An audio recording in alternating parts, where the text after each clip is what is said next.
chapitre 24, section 28, 19 mars 2022.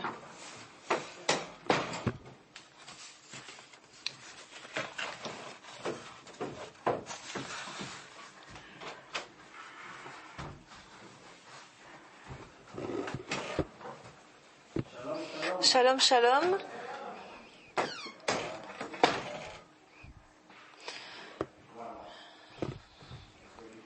On va attendre que le microphone fonctionne.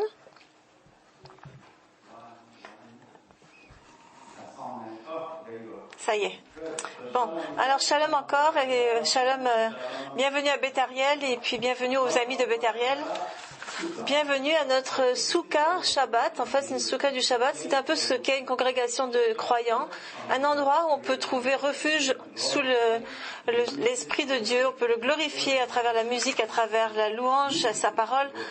Et c'était formidable, la musique de la louange aujourd'hui. C'était formidable. Amen. Et quand on considère tout ce qui se passe dans ce monde, eh bien, il faut être vraiment, il faut se recharger spirituellement et se rafraîchir spirituellement par la présence de Dieu. En particulier parce qu'on est en train d'être témoin de guerre et de rumeurs de préparation de guerre. Il y a même des mots comme la guerre nucléaire, chimique, les armements nucléaires, la guerre mondiale numéro 3. Ce sont des termes qui sont de plus en plus communs dans les nouvelles qu'on entend.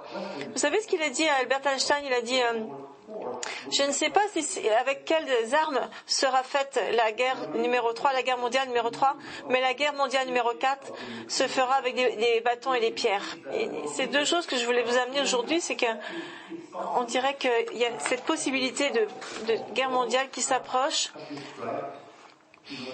Et donc ça a l'air assez apocalyptique. Il y a deux choses que j'aimerais amener à votre attention aujourd'hui concernant les nouvelles et la Bible. On a vu que il y avait donc certaines divisions marquées entre trois grands joueurs sur l'échiquier mondial, notamment dans les prophéties de la fin du monde dont nous parlent les prophètes depuis des milliers d'années. La semaine dernière, il y a la Chine qui a exprimé la possibilité de fournir un soutien militaire et financier à la Russie. Alors voilà où nous sommes. Il y a la Chine qui représente les rois de l'Est, qui se met côte à côte avec le roi du Nord, qui est la Russie, contre les nations occidentales. Et cette division, comme nous l'avaient annoncé les prophètes, va se voir de plus en plus au fil des années. Et donc avec ces trois pouvoirs, nous avons aussi un pouvoir qui est le roi du Sud, qui pourrait très bien être l'Égypte avec ses voisins. Et donc ça va se voir de plus en plus. Et il y aura notamment une haine contre les Juifs qui sera manifestée, comme Dieu nous l'a expliqué par son prophète Ézéchiel. Et après cette guerre en Ukraine, il faut s'attendre à ce que tout se concentre sur le Moyen-Orient. Il y aura donc Israël et puis les nations arabes qui vont certainement apparaître au premier plan des nouvelles. Et le second point que je voulais amener, ça concerne justement la main que Dieu met au-dessus de tous ces événements. Parce que même dans cette débâcle, dans cette totale débâcle, le Seigneur est toujours ici, est toujours au-dessus de ce monde, est toujours en train d'essayer de réguler toutes ces choses-là. Sinon, nous serions déjà complètement saturés et complètement dominés par toutes ces calamités. Avez-vous déjà remarqué que les choses n'arrivent pas toutes en même temps? Imaginez que la crise des réfugiés du Moyen-Orient soit arrivée exactement au même moment que la guerre en Ukraine. L'Europe aurait été complètement dépassée. Ou si, par exemple, la pandémie de Covid était arrivée au même moment que ISIS était vraiment à son sommet. Et si, par exemple, tous les cataclysmes naturels comme les inondations, les tremblements de terre et puis les feux de forêt, et même cela, il semble s'estomper pour faire de la place à d'autres événements. Et donc, rappelez-vous des inondations en Allemagne, en Belgique qui sont arrivées l'année dernière, et toutes les éruptions volcaniques comme celle qui a eu lieu en Indonésie et tous les tremblements de terre. Et bien, chacun de ces événements a sa place dans le temps. Et d'ailleurs, comme dans l'histoire de la Bible, on voit que la main de Dieu arrange et essaie d'harmoniser toutes ces situations. C'est la même chose qu'il fait aujourd'hui. Par exemple, vous êtes-vous déjà demandé comment ça se fait que les Égyptiens ne se sont pas regroupés et n'ont pas envahi Israël alors qu'ils étaient si près? En fait, géographiquement, ils étaient vraiment juste à côté. Mais ils n'ont pas poursuivi les Israélites parce que le pharaon était assez passif et plus intéressé par les arts que la conquête de terre. Et donc on retrouve un peu le même patron. Lorsque David et Salomon étaient rois, les Assyriens et les Babyloniens n'étaient pas assez forts à ce moment-là pour troubler la croissance d'Israël. Mais lorsque Israël a commencé à tomber dans la rébellion, et bien ces deux empires et d'autres comme les Grecs et les Romains se sont justement soulevés contre cette petite nation. Donc, et l'invasion et l'exil ont fait partie de l'histoire d'Israël seulement au moment où Dieu a décidé de soulever ses empires pour pouvoir accomplir une certaine mission. Et c'est un petit peu comme ça, donc c'est la même chose qui arrive avec nous aujourd'hui. Avant d'envoyer son bâton de jugement, eh bien Dieu va leur donner des avertissements, comme il a fait avec Israël à travers les prophètes. Et c'est ces mêmes mots qui ont un certain écho aujourd'hui et qui nous parlent aujourd'hui concernant les jours dans lesquels nous vivons aujourd'hui. Est-ce que ça se pourrait que tout ce qui arrive aujourd'hui, c'est un avertissement de Dieu? On a vu tellement de choses dans le livre de l'Apocalypse, le livre de Matthieu, le livre de Zacharie et les livres des autres prophètes. Chaque voix nous dit que ces calamités vont arriver brutalement dans le monde à l'intérieur d'une période assez réduite. Et tout ce à quoi on fait face en ce moment devrait être considéré comme un avertissement, un temps de répit avant que les prophéties de la fin des temps ne se réalisent. Et le message a toujours été le même. Venez vers Dieu qui est capable de vous sauver de ce mal et de vous permettre d'entrer dans l'éternité. Et donc il va racheter vos âmes, et ce qui est beaucoup plus précieux que n'importe quelle possession qu'on peut avoir. Et ça, c'est l'appel qu'il nous envoie à chacun d'entre nous. Et donc dans notre texte aujourd'hui, on va s'arrêter à des passages particuliers qui sont des passages du livre de Lévitique, et ça va nous montrer comment le Seigneur travaille de telle façon que qu'on puisse avoir recours à la puissance de la parole, à la puissance de la prière, à la puissance de la foi, afin de préserver justement afin que le maximum de personnes puissent accéder aux bénédictions du Seigneur. Et maintenant, nous allons d'abord faire la prière de Berachot Abanim et bénir nos enfants. Bénissons d'abord nos enfants. Si vous avez vos enfants avec vous, approchez-vous d'eux, mettez votre main sur leur tête et pensez à eux. Shema Israël, Adonai Eloheinu, Adonai Echad, Baruch Shem Kevod Malchuto Leolam Vaed. Que son nom soit béni, que son royaume glorieux vienne pour les siècles des siècles. Père Céleste, on demande que tu protèges nos enfants avec tes bras forts, que tu les gardes en sécurité à l'intérieur de ton amour, et que surtout dans ces temps si difficiles dans lesquels de nombreux appellent le bien mal et entraînent parfois la jeunesse à participer à leur mauvaise route. Protège nos enfants, et je te demande de bénir aussi les parents avec ta présence, puissance et de ton Esprit Saint, le Roi HaKodesh, et montre-leur le chemin de l'amour, Beshem Yeshua HaMashiach. On va suivre aussi on va aussi bénir la parole. Que tu sois béni, Seigneur notre Dieu, le Dieu de l'univers, qui nous a donné la parole de vérité et qui a planté la vie éternelle parmi nous. Que tu sois béni, Seigneur, toi qui as donné les Écritures. Donc on va ouvrir nos Bibles aujourd'hui à Lévitique chapitre 24. Après le récit des 7 fêtes du Seigneur, on est amené directement dans la présence du Seigneur, dans le Saint des Saints. Et il y a deux éléments qui vont faire l'objet de notre attention, c'est la Ménorah et la table des pains de proposition. Et on se demande comment ça se fait qu'on est passé directement du chapitre 23 à 24 et il y a tellement un grand changement?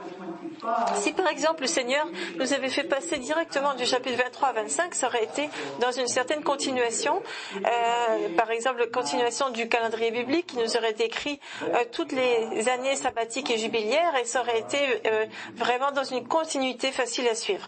Mais on a ce chapitre 24 entre le chapitre 23 et le chapitre 25 et de nombreux experts de la Bible se mettent d'accord pour dire que le chapitre 24 a été inséré plus tard dans le temps par un autre écrivain et on doit se rappeler que c'est ce genre de changement brutal dans le texte qui souvent révèle ou recèle un grand message pour le lecteur. Vous savez, les embûches de la route sont là aussi pour attirer notre attention. Et donc, comme on vient de voir toutes les grandes fêtes du Seigneur qui nous ont donné une idée de comment le temps se divise en événements de réjouissance, eh bien, pour continuer justement, pour maintenir cet l'espoir glorieux dans notre cœur, il nous donne ce chapitre. Et donc, alors que toutes les fêtes sont des dons de Dieu, maintenant on peut se demander dans ce chapitre 24, on peut se poser la question, mais quelle est notre part dans tout ça? Quelle est notre réaction, comment devons-nous nous comporter face à cet espoir, face à ce Shabbat que Dieu nous a donné, à cette soukha de protection qu'il nous a donné en lui? Et c'est justement là qu'on va s'arrêter pour s'occuper de la Ménorah et de la table des pains de proposition. Ils sont là pour nous dire, arrêtons-nous sur la Ménorah et la table des pains de proposition pour en savoir plus. Et la Ménorah contient 7 branches, et 7 c'est justement le chiffre de la perfection et de la vérité biblique et divine. Il y a 6 branches, plus une au milieu, qui va nourrir en fait les autres. Le 6 c'est le nombre de l'homme, c'est le nombre de Dieu. La Ménorah c'est le symbole de partenariat que Dieu fait avec l'homme. Et en plein milieu de cette Ménorah, juste à côté plutôt, il y a la table des 12 pains de proposition. C'est aussi appelé la table de la présence de Dieu.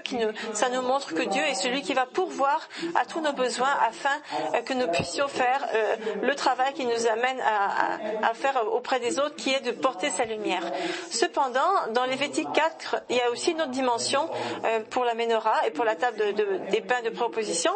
Et c'est ça qu'on va regarder ensemble. Si on regarde l'interprétation du texte, on va voir que on peut comprendre quel est le rôle et quel est le symbolisme de ces deux articles importants que sont la table des pains de proposition et la Ménorah. On va lire les 4 premiers versets qui concernent la Ménorah. L'Éternel parla à Moïse et dit: ordonne aux enfants d'Israël de t'apporter pour le chandelier de l'huile pure d'olive concassée, afin d'entretenir les lampes continuellement. Il arrangera les lampes sur le chandelier d'or pur pour qu'elles brûlent continuellement devant l'Éternel. Donc ici, le texte va vraiment mettre l'accent sur ces 2 articles que sont la Ménorah et la table des pains de proposition. Et ça va nous montrer une autre dimension de la Ménorah, une autre dimension de cette table. Et ça va parler des grandes bénédictions et des grandes puissances, des grands pouvoirs que le croyant a dans ce monde. Retournons au texte et regardons comment l'Esprit de Dieu nous donne cette information. Encore une fois, l'Éternel parla à Moïse et dit: ordonne aux enfants d'Israël de t'apporter pour le chandelier de l'huile pure d'olive concassée, afin d'entretenir les lampes continuellement. Il arrangera les lampes sur le chandelier d'or pur pour qu'elles brûlent continuellement devant l'Éternel. Donc ici, la première chose qui ressort, c'est quand on passe du chapitre 23 au chapitre 24, c'est la répétition du mot tamid, qui est traduit en anglais par continuellement, régulièrement, sans interruption, et que nous trouvons au verset 2, 3 et 4 du chapitre 24. Et donc, on va passer d'un calendrier annuel qui nous est donné au chapitre 23, dans lequel il y a la répétition d'un cycle annuel, à quelque chose qui maintenant est beaucoup moins haché, beaucoup moins divisé, qui est beaucoup plus continu et qui se déroule dans un cycle quotidien et qui est celui de la lumière et de l'allumage de la Ménorah. Et cette lumière ne devait jamais être éteinte, et cette lumière est un peu le symbole du croyant dans ce monde. Vous savez, et c'est un peu un encouragement qui nous dit de ne jamais laisser tomber, de ne jamais laisser aller notre foi, notre désir justement de partager la lumière. Et cette lumière qui continue à brûler tout le temps nous dit qu'il ne faut jamais laisser notre amour diminuer, un peu comme ce qu'a dit Yeshua aux sept églises dans l'Apocalypse lorsqu'il a dit qu'il ne fallait pas perdre votre premier amour. Et ça, c'est vraiment fait pour souligner quelle est la part, le rôle du croyant, ici au verset 1. Parce que le croyant est amené à se poser la question, qui va pourvoir l'huile? Qui va apporter de l'huile?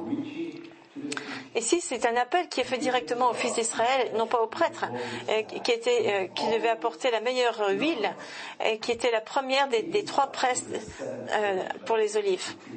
Et tout ça, ça a été fait par la foi parce qu'aucun des enfants d'Israël n'avait jamais vu la Ménorah. Seulement quelques prêtres avaient ce privilège d'entrer dans le Saint des Saints. Et donc les enfants d'Israël, ils faisaient cette tâche-là par la foi. Ils apportaient l'huile pure. Alors, qui va apporter cette huile? Eh bien, c'est justement le croyant, les fils d'Israël. Et donc, juste comme tout à fait comme les croyants aujourd'hui font. On ne voit pas toujours le résultat des fruits de notre travail, mais nous avançons par la foi. Nous travaillons par la foi. Et lorsque les équipes d'évangélisation sortent pour distribuer des pamphlets et des Bibles, eh bien, toute l'équipe se rassemble pour prier. Une partie de l'équipe se rassemble pour prier, et donc c'est comme ça que nous utilisons nos différents médias, aussi avec la radio et l'internet. C'est rare qu'on voit les résultats de notre travail, mais comme les enfants d'Israël, eh bien par la foi, nous tâchons d'amener la meilleure huile que nous pouvons produire. Et donc, que pouvons-nous dire de l'huile? Qu'est-ce que l'huile représente? Eh bien, on peut dire que l'huile est un symbole de l'Esprit Saint et donc ça nous fait comprendre que l'Esprit de Dieu est immensément plus large que cette huile, que cette lumière. Il est au travail quand il crée l'univers. Il a inspiré l'écriture de la Bible. Donc il est là pour justement. C'est pas juste un symbole, l'huile. L'Esprit de Dieu est beaucoup plus grand que tout ça. L'Esprit de Dieu, il est au travail aujourd'hui à convaincre les gens de venir à une connaissance salvatrice du Messie. Il est l'Esprit de vérité. On voit ça dans Jean, chapitre 16, verset 13. Il est l'Esprit de grâce. On voit ça dans le livre des Hébreux, chapitre 10, verset 29. On voit qu'il est aussi l'Esprit de la gloire dans 1 Pierre, chapitre 4, verset 14. Il est aussi l'Esprit de vie dans Romains, chapitre 8, verset 2. Il est l'esprit de promesse dans Actes chapitre 1 versets 4 et 5. Et il est aussi l'esprit de sainteté comme on peut le voir dans Romains chapitre 1 verset 4. Il nous enseigne comment prier, il nous parle et nous montre comment il intercède pour nous. Il nous enseigne comment agir avec sagesse et il nous donne la puissance pour qu'on puisse le faire. Et s'il y a bien des choses qui symbolisent l'esprit, eh bien nous avons aussi la tourterelle dans Jean chapitre 1 verset 32, l'eau dans Jean chapitre 7, le vent dans Jean chapitre 3 verset 8, le feu dans Actes chapitre 2 verset 3, et aussi nous avons l'huile de la Ménorah. Donc dans quel sens l'huile de la Ménorah est-elle un symbole de l'Esprit Saint? Dans le sens que ça fait référence à l'onction et à la puissance de la sanctification que l'onction nous donne dans notre vie, parce que le travail de Dieu est impossible à faire pour un homme avec la force qu'il a. C'est l'Esprit de Dieu qui vient donner à la personne cette capacité, cette puissance-là, et c'est notre travail principal ici sur la terre de proclamer le salut que nous avons dans Yeshua. Et tout ça vient un petit peu souligner la nouvelle expression que nous trouvons dans le texte de Lévitique 24, lorsque le prêtre, Dieu lui demande de garder le feu, que le feu ne s'éteigne pas du soir au matin. On aurait pensé lire que ça aurait été du matin au soir, mais même ça, quand on rentre dans le Saint des Saints, il n'y a pas vraiment besoin d'avoir une division entre l'obscurité et la lumière, parce que de toute façon, il n'y a pas de fenêtre là-dedans. Le matin, c'est le soir c'est le matin. Ce serait l'obscurité complète s'il n'y avait pas la Ménorah. Donc, cette expression qui est utilisée uniquement pour la Ménorah, ici, donc qui est du coucher du soleil au lever du soleil, mais c'est une expression qu'on trouve aussi dans le livre de l'Exode, parle de l'obscurité qui est sur ce monde et qui est dissipée par la lumière de Dieu. Et le soir est mentionné en premier de telle façon à mettre l'emphase sur le passage de l'obscurité à la lumière. Est-ce qu'on pourrait lire cette expression est-ce qu'on pourrait la voir dans les jours de la création 6 fois, et pour chacun des 6 jours de la création nous lisons ces mots-là. Ça disait et il y a eu un soir, il y a eu un matin, et Dieu a séparé l'obscurité de la lumière. Et donc de bien des façons on pourrait dire que le travail de création continue, mais de façon spirituelle, dans le monde spirituel. Et ce passage, cette expression qui dit du soir au matin et qui met l'accent sur le passage de l'obscurité à la lumière, est justement le chemin que le Messie lui-même décrit. Et lorsqu'il parle du partage et du fait qu'on doit proclamer la nouvelle parole, la parole de Dieu, la bonne nouvelle. Donc quand Jésus apparaît à Paul sur la route de Damas, en quelques mots, il résume le futur de Paul et notre futur aussi. Voici ce qu'il lui dit. Et il lui demande de continuer et il lui dit afin que beaucoup puissent passer de l'obscurité à la lumière et que la domination de l'obscurité à la lumière. On voit ça dans Actes 26, verset 18. Mais est-ce que Yeshua n'avait-il pas dit, lui, qu'il était également la lumière du Seigneur? Il l'a dit 2 fois. Il l'a dit dans Matthieu 5, 14. Et il l'a dit aussi dans Jean 8, 12. Et il l'a dit 2 fois, et souvent aussi de ce passage-là, quand il dit quand je suis dans le monde, je suis la lumière du monde. Mais Yeshua n'est plus dans le monde, il est dans les cieux maintenant. Alors qui donc doit être la lumière dans le monde aujourd'hui? C'est la question qu'on se pose. C'est les croyants. Si le croyant n'agit pas pour être le véhicule de la lumière, eh bien il n'y a aucune lumière. Et c'est ça que nous donne comme message la Ménorah aujourd'hui. Je vais vous raconter une histoire. Ça parle d'un homme, un homme de business qui a déménagé dans un petit village. Il a vu que les gens se rassemblaient dans une vieille grange pour louer le Seigneur. Alors il a décidé de leur construire une congrégation juste pour eux. Il voulait leur faire une surprise, donc il a fait les plans pour le bâtiment. Il a gardé tout ça secret jusqu'à ce que ce soit fini. Et ensuite, quand les gens se sont rassemblés, ils étaient en admiration devant la congrégation, la beauté du bâtiment, et comme ça avait été bien terminé, et il y en a un qui a remarqué qu'il y avait quelque chose qui manquait. Et il n'y avait aucune lampe dans le bâtiment. Alors il a demandé, mais où sont les lampes? Comment est-ce que la congrégation va être éclairée? Et sans répondre, l'homme qui avait fait ce bâtiment a pointé avec son doigt des crochets dans le mur, et il a donné à chaque famille une lampe qu'il fallait porter à chaque fois qu'il venait au service de louange et qui devait être accroché à ces crochets-là. Et voici ce qu'il leur dit. À chaque fois que vous viendrez ici, vous allez apporter votre lampe et donc tout l'endroit où vous serez sera éclairé. À chaque fois que vous ne viendrez pas, eh bien cet endroit-là restera dans l'obscurité. Et à chaque fois que vous ne parvenez pas à venir à la congrégation, il y aura une partie de la maison de Dieu qui sera dans l'obscurité. Et donc, on pourrait rajouter à ça qu'à chaque fois qu'on ne parvient pas à apporter notre lumière, eh bien, il y a des parties du monde qui vont rester dans la lumière, dans l'obscurité plutôt. C'est ça le message que nous donne l'étude de la Ménorah ce matin. Et toutes ces choses-là sont encore plus mises en valeur quand on regarde d'un peu plus près la Ménorah elle-même, qui est un peu un symbole de ce que nous sommes. Regardons-la de près, d'une perspective terrestre, comme Moïse l'avait décrite, et ensuite nous allons regarder une perspective plus céleste, comme Zacharie nous le décrit. On est nombreux à se rappeler à quoi la Ménorah ressemble. C'est fait selon le motif, ça ressemble à un arbre. À quel arbre? À l'arbre de l'amandier.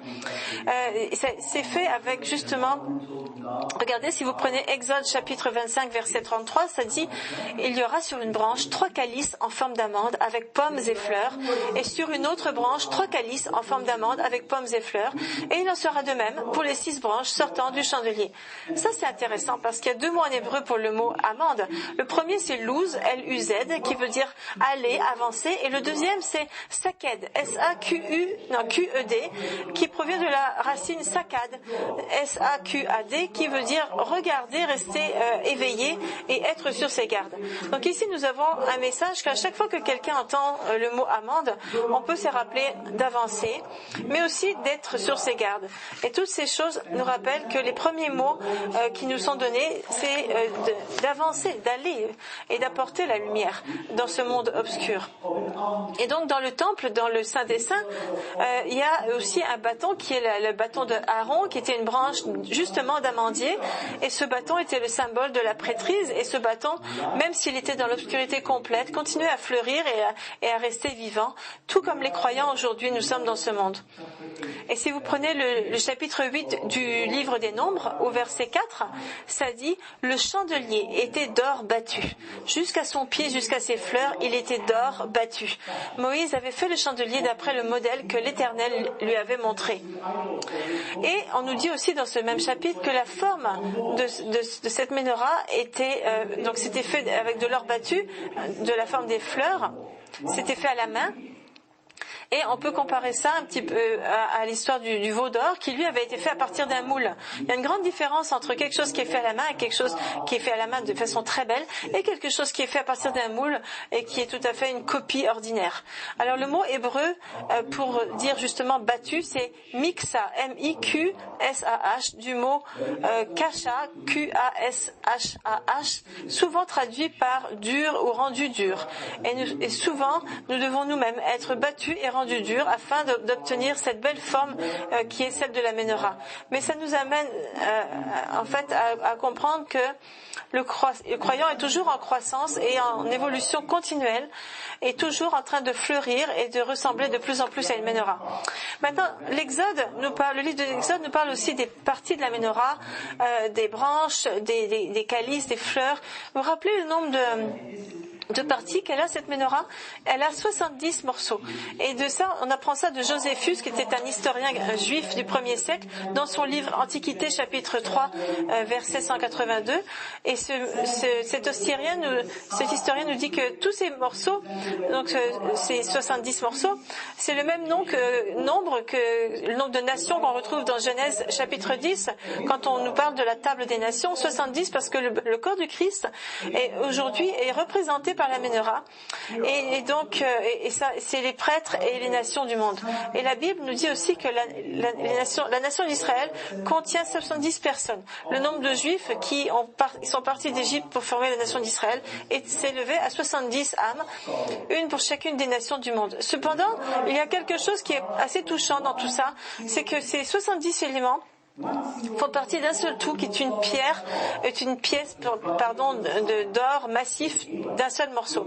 La menorah elle-même a été sculptée en une seule pièce sans aucune soudure et donc comme le corps du Messie, le Kehilat, qui est un corps indivisible avec de nombreux membres et qui chacun travaille pour refléter la gloire de Dieu. Et la menorah était le seul article dans le Saint des Saints qui a été fait justement d'or solide, d'or massif, et l'autre article c'était le revêtement de l'arche de l'alliance dans le Saint des Saints qui était tellement précieuse et qui portait beaucoup de symbolisme et qui représente notre travail, notre implication continuelle sur cette terre. Et l'image que vous voyez sur l'écran, c'est celui de la menorah, nous amène justement à faire référence au troisième temple, qui est exposé dans la vieille Jérusalem actuellement, mais c'est pas complètement inspiré par le texte de la Torah. Il y a une représentation, c'est inspiré par une représentation de la menorah qui est issue des représentations des Romains. Quand on parle de la description de la menorah du temple, on est souvent très influencé par les sculptures les plus célèbres qui représentent la victoire des Romains sur Jérusalem. Et cette sculpture, que nous voyons, qui parle de la menorah transportée à Rome. Donc, si vous prenez la représentation de la menorah, c'est assez lointain par rapport à ce qui est écrit dans la Torah. Moïse décrit dans Exode la menorah, et qui n'avait pas une base comme celle que vous voyez. Et c'est pas la même menorah du tout. Le premier siècle, les sculptures du premier siècle nous montre une menorah qui se tient sur 3 jambes, trois pattes. En plus de ça, vous savez que la menorah représentée par les Romains sur l'arche de Titus a été faite en 83 après Jésus-Christ, 13 ans après que la destruction du temple ait eu lieu, et donc ils ont peut-être déjà oublié à quoi elle ressemblait au départ. Maintenant, vous savez que c'est le symbole de l'État d'Israël que la menorah. La menorah est le symbole de l'État d'Israël, mais le design qui a à sa base et qui représente l'arche de Titus n'est pas basé, comme je vous ai dit, sur celle du temple. Et donc, si vous regardez la base du symbole d'Israël, il y a 2 écureuils, il y a un couple d'éléphants qui tiennent, dont les trompes sont enlacées, il y a 2 paires de canards, et on se demande comment on est arrivé à une représentation de cet ordre. Maintenant, si vous prenez il y a donc des inscriptions qui sont l'emblème des versions simplifiées de l'ornementation qui existait à la base de cette menorah au départ. Donc d'après un article du journal israéli Haaretz, 11-05-16 par un certain E.Gilad, ces inscriptions sont comme je vous dis, des versions simplifiées de ce qu'il y avait à l'origine, ce qui veut dire que c'est un design qui remonte finalement en 1949. Il y avait des frères qui s'appelaient les frères Shamir, qui ont été inspirés par une copie de l'arche de Titus, et à cause des gravures qu'il y avait sur cette arche, qui était d'ailleurs un petit peu usée par le temps, ces frères ont probablement utilisé leur créativité et imagination, et voilà à quoi on est arrivé avec des animaux représentés sur la menorah, ce qui est vraiment surprenant. Mais si vous demandez à un Israélite aujourd'hui, il va vous dire probablement que ce sont des symboles qui représentent son pays. Mais en fait, il y a aussi un autre reflet de l'État d'Israël qu'on trouve par exemple assez éloigné de la parole de Dieu. Par exemple, en Israël, ils n'arrivent pas à décider qui est un juif. Alors l'État se base sur le judaïsme rabbinique, mais cette institution religieuse est assez éloignée de la parole écrite de Dieu. Et donc, comme la description de la menorah dans l'Exode aussi et celle des Romains, c'est assez éloigné l'un de l'autre, et donc la définition de qui est un juif, en fait, ça a été perdu. Donc de nombreux juifs maintenant ont leur identité dans le Messie, mais ça c'est quand même assez une minorité, on pourrait dire. Et donc maintenant ils se reportent tout simplement sur le qu'en dira-t-on, le oui-dire, la tradition. Et quand on parle des prophéties de la fin des temps, ils considèrent que non, ça c'est pas pertinent, et dans le judaïsme rabbinique on n'en parle pas beaucoup des prophéties de la fin des temps. Ils disent qu'elles ne sont pas nombreuses, et puis que finalement ils choisissent juste celles qui leur conviennent. Ils parlent du futur d'Israël, mais c'est très rare qu'ils regardent en profondeur ces prophéties de la fin des temps. Leur menorah est un peu le témoin de leur écartement de la Torah, on pourrait dire de la vraie Torah, du Tanar écrit. Et donc en fait, en ce qui concerne la description de la menorah, celle du tabernacle est probablement celle donc la menorah, on pourrait dire terrestre, mais qui a inspiré l'autre, qui est la menorah céleste. Et à quoi ressemble la menorah céleste? Eh bien justement, ça nous est révélé à travers les croyants qui représentent la menorah céleste, si on veut, actuelle. Et donc nous allons justement regarder un peu plus profondément dans le livre de Zacharie, et nous voyons que si nous faisons ça, nous verrons que le prophète dit que celui qui l'a vu, cette menorah, a été littéralement surpris par sa beauté. Alors regardez ce qui se passe. Donc la grande révélation de la menorah se trouve au chapitre 4 du livre de Zacharie, et dans ce chapitre, au début, Zacharie voit Israël dans la diaspora, mais pas toute seule, parce que le Messie est là à côté d'Israël. Il est décrit comme étant le messager du Seigneur. Il se tient à côté d'elle et il protège Israël. Et donc dans le chapitre 2 et 3, ce qu'on voit aussi, c'est qu'au milieu de la tribulation, il y a le 3e temple qui d'ailleurs va bientôt être construit à Jérusalem. Et dans ce chapitre 4, Zacharie voit la menorah comme décrivant des croyants au milieu de la tribulation, avec les 2 témoins et les 144 000 juifs, les 12 000 de chaque tribu d'Israël. Et tout ça, il y a aussi, ils vont obtenir ces ces 144 000 un statut de prêtre et commencer leur œuvre. Et quand Zacharie voit cette vision de la menorah terrestre, il le reconnaît parce que lui-même était un lévite et donc il savait très bien à quoi ça ressemblait. Mais en ce qui concerne, donc jusqu'à présent c'était assez clair ce qu'il a vu, mais ce qu'il a vu c'était quand même assez nouveau. Il a été tout d'un coup amené dans les cieux et là il a eu la vision de la menorah céleste et il s'est retrouvé dans le temple céleste et là il y avait un peu le pendant, si vous voulez, du temple terrestre dont les plans ont été donnés à Moïse et à David. Et la vision de cette menorah a littéralement remplit son esprit, l'esprit de Zacharie, de ravissement. Et on voit qu'il y a un élément crucial qui justement fait briller le Saint des Saints. Il a vu la menorah entourée de deux arbres d'olivier, un de chaque côté. Zacharie reconnaît la menorah et les arbres, mais n'arrive pas à donner un sens à leur complexité. Et il les décrit comme étant correspondant au chiffre parfait de 7, mais c'est mentionné 3 fois, mais c'est difficile à décrire. Et toute la beauté, il est un peu dépassé par toute cette beauté. Il est aveuglé par la vision. Et plusieurs fois, il dit, mais qu'est-ce que c'est? Et cette menorah devait être similaire à celle qu'il y avait dans le temple, qui était faite d'or massif. Mais ce qu'il voit au-dessus, c'est un bol qui est goula, en hébreu, G-U-L-A-L-L-A-H, traduit parfois par source. Il y a un bol qui sert de source d'huile, et l'huile se répand à partir de ce bol à travers les 49 tuyaux qui transportent l'huile dans cette menorah, à partir de l'olivier jusque dans les 7 branches de la menorah. Pourquoi tant d'huile? Parce que l'huile est un symbole de l'onction de l'Esprit Saint sur les gens, l'onction des personnes par l'Esprit Saint. Et donc Zacharie, sa vision, nous amène à considérer la grande générosité de Dieu sur laquelle que nous servons, 40 becs verseurs et tant d'huile. Et le robinet finalement est dans nos mains, on pourrait dire. Et nous sommes ceux qui vont réguler combien il y a d'huile qui coule dans cette menorah et combien de bénédictions de Dieu vont aller dans nos vies et dans la vie de ceux vers lesquels on se tourne. Avec la menorah, le second article dans Lévitique 24 qui est mentionné, c'est la table des pains de proposition.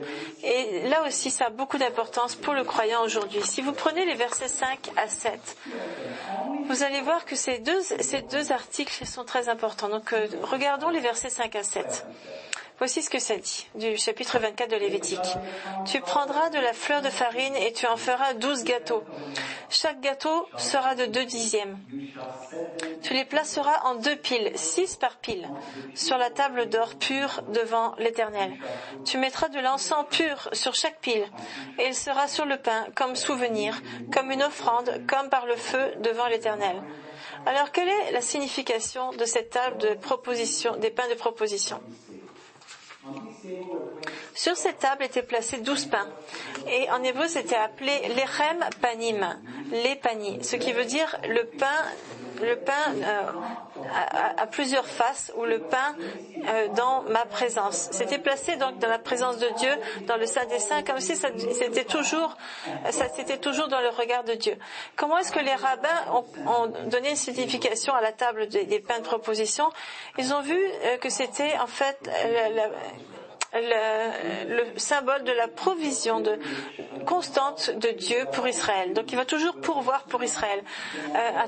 Donc dans les fêtes de pèlerinage, quand tout Israël devait se rendre au temple plusieurs fois par année, ils utilisaient justement une réplique de cette table des pains de proposition et ils montraient cette table aux gens et on leur disait regardez comme vous êtes aimés devant Dieu, pour leur rappeler que les Israélites étaient un miracle comme le pain.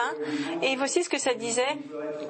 Ça disait, regardez le miracle du pain, un grand miracle qui arrivait régulièrement avec les pains de proposition. En plaçant ces pains chauds directement sortis du four, ça montrait donc l'amour que Dieu a pour Israël, parce que par un miracle divin, même quand ces pains étaient déposés là depuis un certain temps, ils restaient toujours chauds, comme s'ils étaient sortis du four. Et parce que ces pains ont été changés à chaque Shabbat, le miracle c'était que le vieux pain était toujours frais et chaud, même après une semaine. Et les prêtres devaient manger du pain plus ancien au temple, et il disait qu'une bouchée de ce pain était suffisante pour satisfaire toute leur faim. Et c'était ça le fameux miracle de la provision de Dieu. Mais il y a aussi une caractéristique de ce pain, c'est qu'on dit de ce pain qu'il est le pain Challah, H-A-L-L-A-H. Et ce mot est trouvé au verset 5, est traduit par gâteau ici en anglais, ou en français plutôt, mais en hébreu c'est le pain Challah. Et ce que ça veut dire, ça désigne un pain pour le Shabbat qui est tressé, mais dans les Écritures ça désigne un pain sans levain qui est offert au sacrifice, au moment des sacrifices. Pourquoi on dit ça Challah? C'est un mot qui provient de l'hébreu halal, H-A-L-A-L, qui signifie perforer ou percer. Donc, il y a le sens, si vous voulez, derrière tout ça, que ce pain représente le Messie lui-même qui a été percé. Et que c'est un pain qui va toujours apporter pourvoir pour Israël et pour chacun des croyants, pour tous ceux qui ont fait du Messie leur sauveur. Et ce même mot halal se trouve dans une prophétie très très puissante concernant le Messie, qui se trouve au chapitre 53 de Ésaïe. Voici ce que ça dit dans Ésaïe, chapitre 53, verset 5. Ça dit, « Mais il était blessé pour nos péchés. » Ici, c'est le mot blessé, c'est le mot percé. « Il était blessé pour nos péchés, brisé pour nos iniquités, et le châtiment qui nous donne la paix est tombé sur lui. Et c'est par ses meurtrissures que nous sommes guéris. » Et remarquez le contraste qu'il y a entre lui et nous. Pour lui, il a été percé, il a été écrasé, il a été puni, battu par le fléau. Et nous avons les mots qui nous sont associés à nous, c'est le mot, c'est le mot de confort, et nous avons été guéris. Nous sommes guéris, nous sommes confortables. Et ça, c'est la rédemption messianique en pleine action, et c'est ce que Yeshua a fait pour nous. Et alors que dans le judaïsme rabbinique moderne, ce passage est disputé avec beaucoup d'acharnement parce que ça parle tellement clairement de l'œuvre de Jésus de Nazareth, ce passage est néanmoins reconnu pour être un passage messianique, même dans les milieux du judaïsme. Et ce mot Hala met l'emphase sur la cérémonie de la fraction du pain qui devrait être faite à chaque fois que les croyants se rassemblent pour manger ensemble. Puisque ça dit dans 1 Corinthiens chapitre 11 verset 26, « Car toutes les fois que vous mangez ce pain et que vous buvez cette coupe, vous annoncez la mort du Seigneur jusqu'à ce qu'il vienne. » Et donc c'est tellement plus facile de se rappeler de sa mort jusqu'à ce qu'il vienne quand nous voyons ce mot Hala. Ça nous rappelle qu'il a été percé pour que nous puissions être guéris et avoir accès à l'éternité. Et donc dans la présence de tous ces pains, eh bien nous sommes justement le corps du Messie, et nous sommes sous le regard constant, si vous voulez, du Dieu puissant, et nous sommes scellés par la garantie du soin qu'il a pour nous. Et cet article aussi que les Israélites ne voyaient jamais à part les prêtres, et ils en ont vu une réplique avec la table des pains de proposition, mais ils n'ont jamais vu l'original, parce que c'est de la même chose avec la Ménorah, et seulement dans le désert, quand ils étaient en transit, ces articles étaient toujours couverts. Et donc, comme le peuple agissait par la foi, nous, en tant que croyants, nous agissons aussi par la foi. Nous savons qu'il existe, mais nous ne le voyons pas. Nous savons qu'il pourvoit à tout, mais nous ne le voyons pas. Et comme ce petit garçon qui a demandé à un marin, il lui a dit, est-ce que tu pourrais, toi qui voyages sur des bateaux à voile très grands, tu peux me dire ce que c'est que le vent? Et le marin lui dit, je ne sais pas ce que c'est que le vent. Je ne peux pas te le dire, mais ce que je peux te dire, c'est comment hisser tes voiles pour avancer. Et vous voyez, c'est pas toujours nécessaire de connaître la nature du vent nécessairement, en autant que nous savons comment déployer et hisser nos voiles. Il suffit d'avoir nos voiles toujours prêtes à portée de main, et là le vent va venir les remplir. Et dans les Écritures, le mot vent, c'est justement le même que le mot esprit. Et donc cette table qui nous parle du Messie de différentes façons, on nous dit que c'était une table faite en bois recouverte d'or, et ça nous fait penser au devenu du Messie, puisque le bois représente son humanité et l'or représente sa divinité. Il vient en tant que prophète, mais il revient en tant que roi des rois. Et dans le désert, à la fois la Ménorah et la table des pains de proposition ont trois revêtements, trois couvertures, je pourrais dire. On voit ça dans le livre des Nombres, chapitre 4. Le premier revêtement, la première couverture était de couleur bleue, le bleu symbolisant les cieux, où se trouve Yeshua maintenant. La deuxième couverture était rouge vif, ça symbolisait la mort de sa résurrection. Et la troisième couverture n'était visible que pour les gens de l'extérieur, et c'était fait d'une peau ordinaire, une peau d'animal assez ordinaire, celle qu'on utilise pour faire des chaussures et des sandales. Et donc ça c'était fait, cette peau s'appelait Takash, c'est-à-dire T-A-C-H-A-S-H, et c'était un mot assez ordinaire pour nous rappeler les mots que Isaïe a prononcés dans son chapitre 53. Mais qui a cru à ce qui nous était annoncé? Qui a reconnu le bras de l'Éternel? Parce que c'était seulement par la foi que certains ont connu ce qu'il y avait en dessous de ces couvertures. Seulement par la foi qu'ils pouvaient savoir qu'il y avait une promesse céleste et qui était donc cachée sous ces couvertures-là. En ce qui concerne la provision de Dieu, il y a toujours quelque chose de particulier qu'on peut dire au verset 5. On nous dit que le pain challah est fait de 2 dixièmes de fleur de farine. Cependant, ce qui est vraiment frappant, c'est que c'est ce pain-là dont on dit qu'on appelle l'alliance éternelle. Regardez ce que ça dit au verset 8. Chaque jour de Shabbat, on rangera ces pains devant l'Éternel continuellement. C'est une alliance perpétuelle qu'observeront les enfants d'Israël. Donc on associe le pain à l'alliance perpétuelle. Et ces mots alliance perpétuelle sont utilisés 16 fois dans l'Ancien Testament et parlent de l'alliance que Dieu a faite avec Noah, avec Abraham, avec David, avec Israël. Mais ça nous dit aussi que c'est cette alliance qu'il a faite avec nous, et ça indique qu'il sera toujours là pour nous et qu'il va toujours pourvoir et nous protéger en tout temps. Prions. Non, maintenant à nous qui sommes en lui et celui qui était et qui va venir, de Yeshua HaMashiach, qui est le premier, qui est le témoin fidèle, le premier-né des morts et le roi des rois, que maintenant que tu puisses nous protéger et que tu puisses nous entourer de tes ailes et que tu puisses nous donner ton Fils bien-aimé, Yeshua. Et c'est dans ta parole qu'on réalise la profondeur de ton amour, celui que tu as pour nous. Et qui est l'homme que tu puisses prendre, que tu puisses t'occuper de lui? Et Seigneur, on te remercie tellement pour tout ce que tu nous donnes, pour la congrégation, que le Seigneur fasse briller sa face sur vous et qu'il puisse vous donner sa paix. Au nom de Jésus, Amen.